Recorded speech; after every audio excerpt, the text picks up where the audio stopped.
Like many of you, I recently unlocked Jedi Knight Cal, and it got me thinking, where might I best get use out of him? Outside of maybe helping me beat that TB mission on Braca to get access to Zepho, I was still rather hopeful I'd be able to effectively use him maybe in GAC. I had it under good authority that Galactic Legend Leia suffers greatly versus JML featuring Jedi Knight Cal, so I thought, why not? There's a GAC coming up in a couple of weeks, and I know that there are going to be so many additional players that happen to have Galactic Legend Leia, thanks to all the additive drops that have been dropping. I am still so close yet so far. Let us go and have a look and see what we can actually get done here. Our first victim is going to be MK101. He's running a Relic 9 Galactic Legend Leia, obviously having Drogon and R2. Those are the two staples at Relic 8. He's throwing in Xaereth Rebel Pathfinder for that continual taunt, and then Mon Mothma. Now, Mon Mothma is there to be incredibly irritating and revive people even further. The Datacron itself is, of course, the Captain Drogon level 9, but it's featuring an additional 125-ish% defense, some extra health, and extra protection. Now, this one isn't an optimized setup for the Datacrons. He does not have the bonus stats on the basic. He does not actually have the 75% less damage, but he does have 15% turn meter boosts, which can be quite useful. Obviously, the level 9 on Drogon does give a lot of benefits. He starts off with a bonus turn, and everybody's gaining Keen Stratagem at the rip, which is increasing their offense and potency by 50%.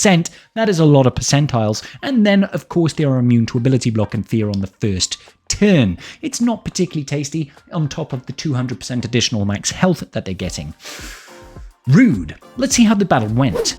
The team that I'm going in with is a Jedi Master Luke lead, obviously with Cal, Luke, Revan, and Shaq T. Now I'm just picking out the Datacron that I best use with this. I mean, I've only got the one for Jedi Knight Cal, and it is a little bit difficult, I admit, to try and get this stat spread now. I've got obviously the level 9 on Jedi Knight Cal. I've got the level 6 that grants me additional turn meter, 10% whenever I give an ally a buff once per turn. It's got some additional armor penetration and bonus stats on the basic. I do feel like this is the most optimal Datacron to be using with this particular lineup, guys, okay? Now, the reason I'm using Shaq T is so that she can help hide Jedi Knight Revan. It doesn't really work, but it does okay.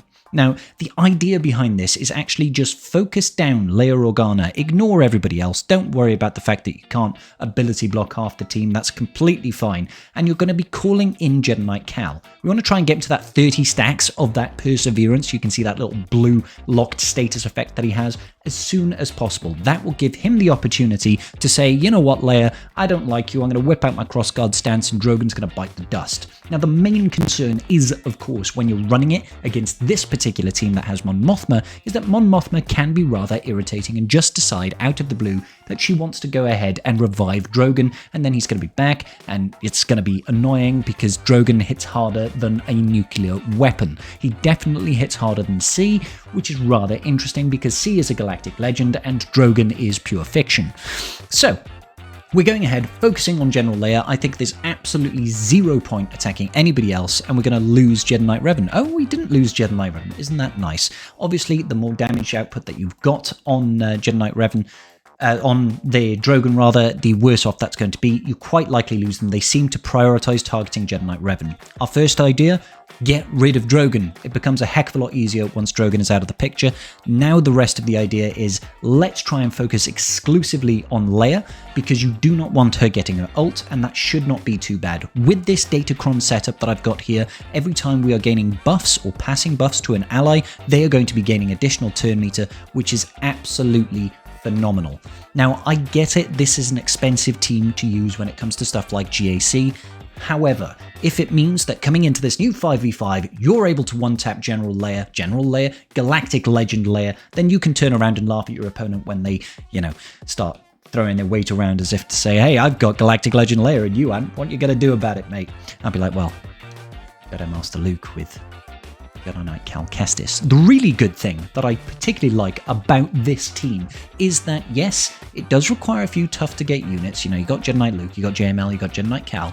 However, it is good banners. When it does work, it is good banners, because I survive here, I believe, with everybody in touch, and once you've gotten rid of Leia herself, it's actually quite easy to recover a significant amount of our banners left over.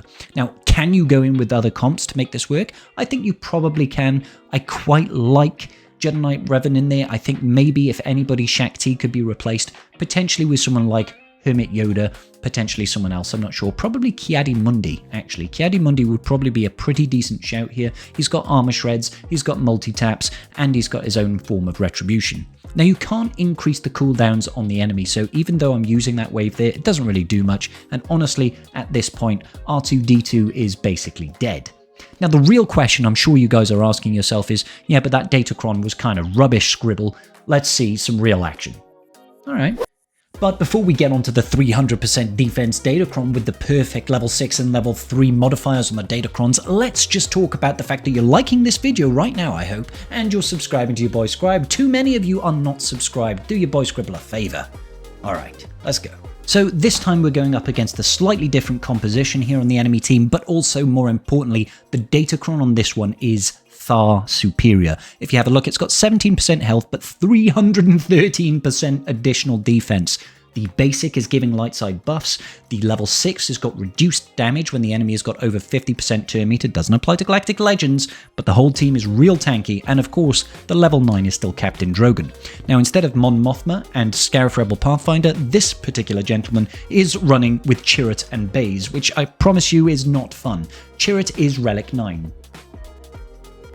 Yeah, Relic 9 Chirrut, and he also has a Relic 8 Relic 9 Baze and a Relic 7 Chirrut. So it's got a lot of survivability, it's got a lot of damage mitigation in that level 6 of the Datacron that's going to be, you know, really slowing you down. As you'll see in this battle, it does slow the whole thing down. However, the base concept of the thing is exactly the same. We're going to go in, we're going to go with an Efflux, that's going to give our team some buffs, it's going to give our team the opportunity to get a little bit of TM.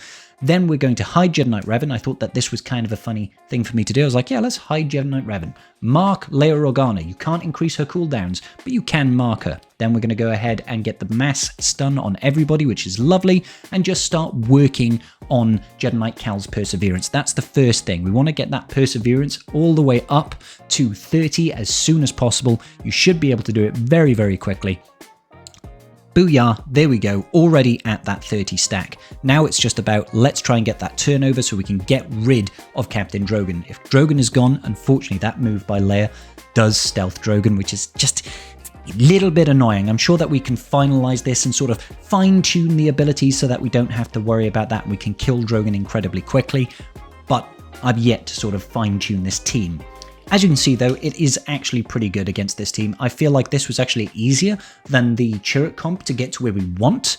However, that Datacron that lowers the damage output is going to be a real problem for us. You see, we did 5,000 damage there with JML. 5,000 because of that 300% additional defense. That is a lot of defense. All right, so I'm going to place the first special on Jedi Knight Luke onto Revan. I just wanted to call him to assist because when he attacks marked units, he's gaining additional turn meter again, and those buffs are going to pass him extra turn meter on top of that.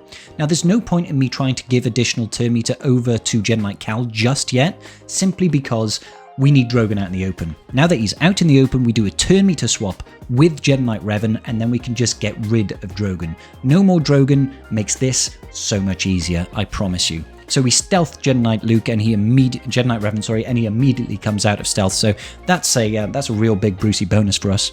And the main thing now, we've gotten rid of Drogon. You just focus down Leia Organa as if she's just insulted your mother. You don't want anybody talking to your mother like that. And quite frankly, I expected better of Leia. She's our princess after all. So I'm just going to keep marking. Once we've gotten rid of Leia, the next threat is going to be bouncing around our attacks to try and make sure that we can kill the appropriate person.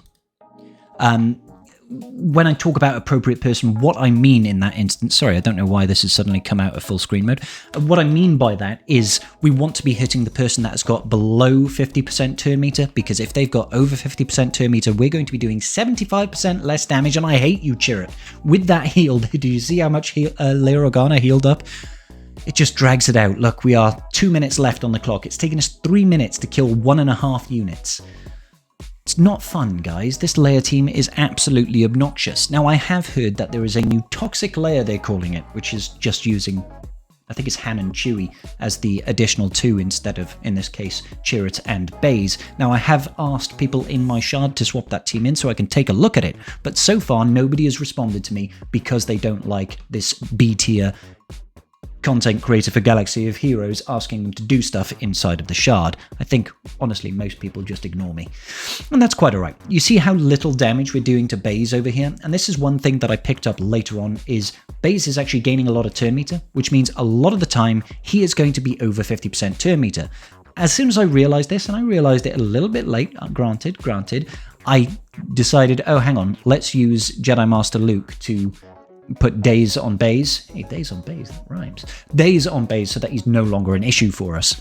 It's not too much of a problem. We're going to get rid of Xaereth now because he's got less than 50% of that TM, so we can actually deal some kind of damage to him. You can see R2 and Xaereth, and Baze, sorry, are both over 50%. 900 damage there from a Relic 7 Jedi Knight Revan. Isn't that marvelous? Baze doesn't have it. We can actually do some damage. Fantastic. But you'll notice how much TM this guy is gaining. It's quite frankly ridiculous. Let's get rid of R2. That's going to stop some of the stats being shared, and then we can go ahead and put that blind on and the Jedi's Will ability over to Jedi Master Luke. Now, I'm just going to put some Armor Shred on because we've got 35 seconds left on the clock, and I'm a little bit concerned that we're not actually going to make it. We're just waiting for Baze over here to take that extra turn so that we can actually kill him, because we need him to... There we go, he is below, and now I'm like, oh, hang on, let's pass this over here. Let's get the days on Baze. And now we can actually deal some damage to him without worrying about, not being able to do anything. 14 seconds left on the clock for that particular battle. Wowzers. And that's going to about do it. I'm quite happy with the benefits that I'm getting out of my Jedi Knight Cal, and I'm very much looking forward to using him on Braca to get to Zepho, and I'm very much looking forward to kicking some layer ass in GAC, because I love winning in GAC. Winning is crystals, and crystals means that Papa can get his own Galactic Legend layer and set it on defense and be obnoxious. Swell. I'll catch you all in the very next video. Peace out, and may the Force be with you.